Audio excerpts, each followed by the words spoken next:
তো হ্যালো বন্ধুরা, আজকে দেখাবো যেসব ফোনে ইউটিউব চলতে চলতে হঠাৎ এখন আর চলছে না। এই জিনিসটা দেখাচ্ছে, আমি একবার নতুন করে কেটে খুলে দেখাচ্ছি। এই ইউটিউব টিপলাম, নেট অন আছে। হ্যাঁ, তো এই জিনিসটা দেখাচ্ছে switch to youtube.com, the version of YouTube is out of date and no updates are available for your device, please visit youtube.com on your browser instead। তো এই জিনিসটা কি বলছে যে এই যে ইউটিউবের ভার্সনটা আছে সেটা এই ফোনে আর সাপোর্ট নিচ্ছে না, এই ফোনে আপডেট দেওয়ার মতো আর কোনো সুযোগ নেই। তো এই অবস্থায় আপনার ইউটিউব না চলে আপনি কীভাবে চালাবেন? তো এই ফোনগুলো রিসেন্টলি বন্ধ করে দেওয়া হয়েছে। আমি একবার সেটিংয়ে দেখাবো এর অ্যান্ড্রয়েড ভার্সনটা।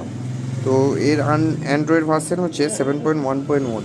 তো এই 7.1.1 থেকে তার থেকেও নিচে যেই ফোনগুলি আছে সেই ফোনগুলি আর এই ইউটিউব অ্যাপ্লিকেশনটা সাপোর্ট নেবে না। তো সেই ক্ষেত্রে তারা ইউটিউবটা কীভাবে ব্যবহার করবে সেটাই দেখাবো।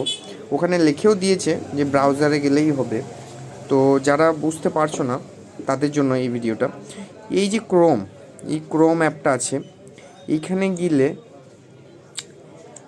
গেলে গিয়ে সর্বপ্রথম কি করতে হবে আমি প্রথম থেকে খুলে দেখাচ্ছি।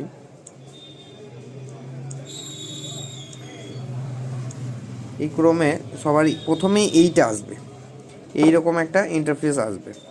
তো সেখানে সর্বপ্রথম লিখে নিতে হবে youtube.com।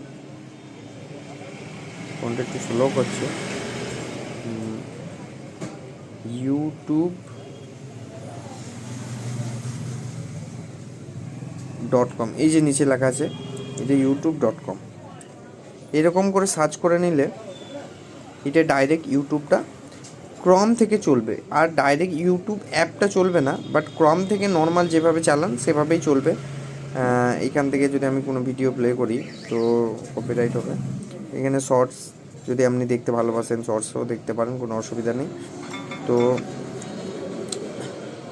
এইভাবেই আপনি দেখতে পারেন। এবার এটা আমি পুরোটা যদি কেটে দিই একবারে নর্মালভাবে, আবার যদি এটা করি তখন আর নেক্সট টাইম সার্চ না করলেও হবে। এটা যদি ব্যাক করে দেওয়া হয় তাহলে আবার প্রথম থেকে ইউটিউব বলে সার্চ করতে হবে, আর এটা যদি ডাইরেক্ট কেটে দিই এরকম করে তাহলে আবার এটা ইউটিউবটা নর্মালভাবেই চলবে। এইভাবে যদি আপনার ঘরে কোনো পুরনো ফোন থাকে তাহলে এই ক্রম থেকে ইউটিউবটা দেখতে পাবেন।